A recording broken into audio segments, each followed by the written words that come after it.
Why can you understand English but still get stuck? Have you ever watched an English video and thought, yes, I understand this, but when someone speaks to you, your mind suddenly goes blank? Maybe you live in London, Toronto, Melbourne, New York, Manchester, Sydney, or another English-speaking city. You hear English around you every day, but speaking still feels slow. You may know the words, but you pause. You may know the grammar, but you cannot say the sentence quickly. And sometimes you think, maybe my English is just not good enough. Hey, don't think that way. I was learning too, and I know that feeling. And here is the good news. You do not need perfect English, a perfect accent, or hours of free time. Even if you are busy, even if you feel nervous, and even if you do not live in an English-speaking country, you can train your speaking. You also do not need to move to the UK, the US, Canada, or Australia. You need one simple habit. Listen, then speak. Today, we are going to practice English shadowing together. And stay until the end, because the final practice will show you how to turn a normal English sentence into a speaking exercise. Now, let's start. Boom. Hi everyone, welcome back to Learn English Unleashed. I'm John. Today is not a grammar lecture. Today, you are going to use your ears, your mouth, and your brain together. Imagine you are walking through London and someone says something quickly. You understand the first few words, then miss the rest. Or maybe you are in a cafe in Vancouver and you know what you want, but you take too long to say it. That is exactly what we are training today. And remember this. Being slow today does not mean you will always be slow. Your brain learns through repetition. Curiosity. Question. What is shadowing? So, what exactly is English shadowing? It is simple. You listen to a speaker and speak just behind the speaker, usually about 1 or 2 seconds later. You do not wait for the whole sentence. You listen. And then you speak. The interesting part is this. Your brain has less time to translate every word. Instead, it starts following the sound, speed, rhythm, and natural movement of English. That is why shadowing can be powerful for learners who understand English but hesitate when speaking. But there is a right way to practice it. Let's do it. Practice 1. Listen. Before you speak first. Listen carefully. Do not worry about speaking perfectly yet. Listen for the complete sound of the sentence. Notice where the speaker becomes louder, where the voice becomes softer, and where the speaker pauses. For example, listen to this. I'll call you when I get home. Now listen again in your mind. I'll call you when I get home. Your job is not to translate every word. Your job is to hear the sentence as one natural piece of speech. Mini challenge. Close your eyes for 5 seconds.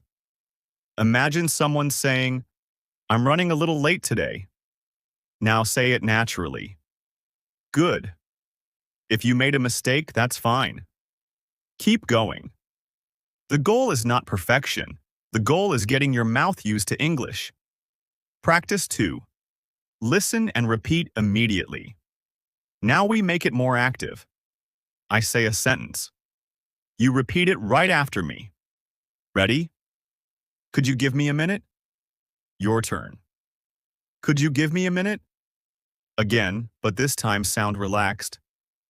Could you give me a minute? Excellent. Now notice something important.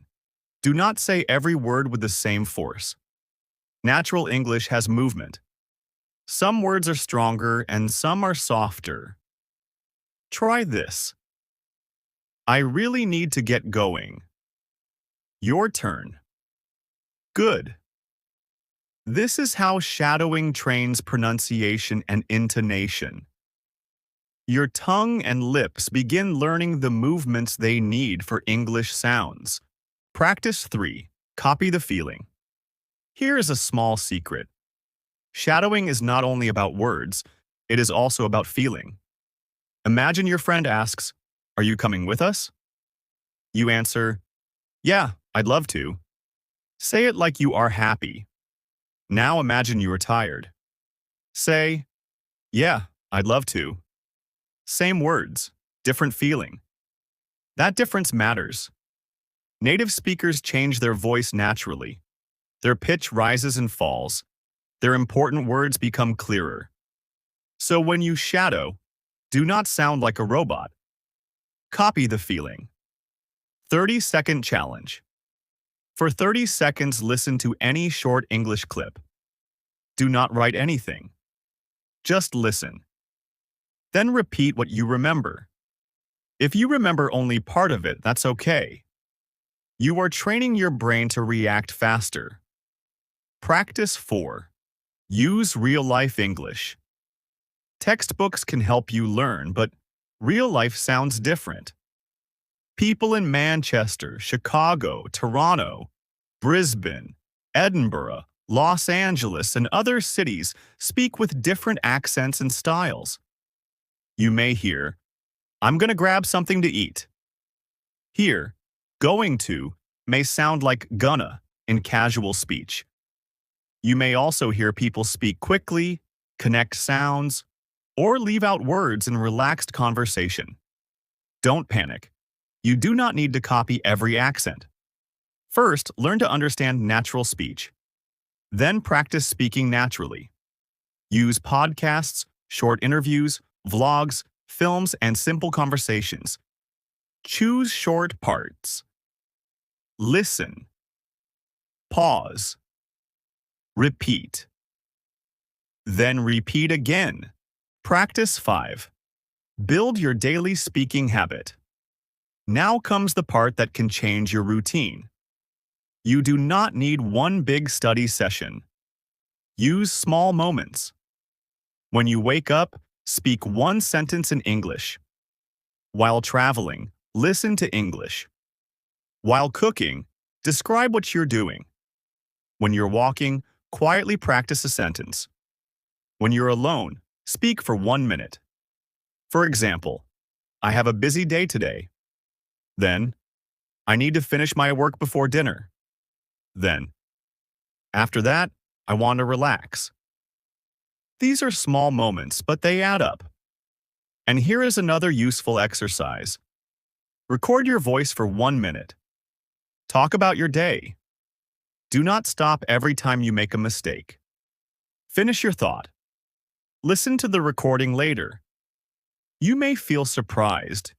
You will hear what is improving, and you will notice what needs more practice.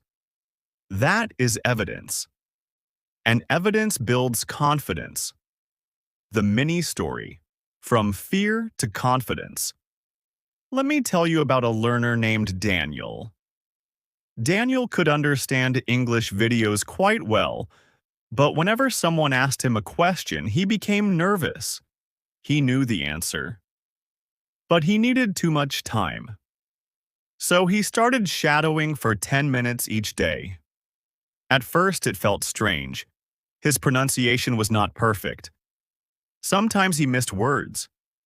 Sometimes he stopped. But he did not quit. After a few weeks, something changed. He was still learning, but his answers came faster. He was not translating every sentence first. He was starting to feel the English. That is the goal. Not a perfect accent. Not perfect grammar. A faster, more natural response. Final challenge, your 3-minute shadowing routine. Here is your simple routine.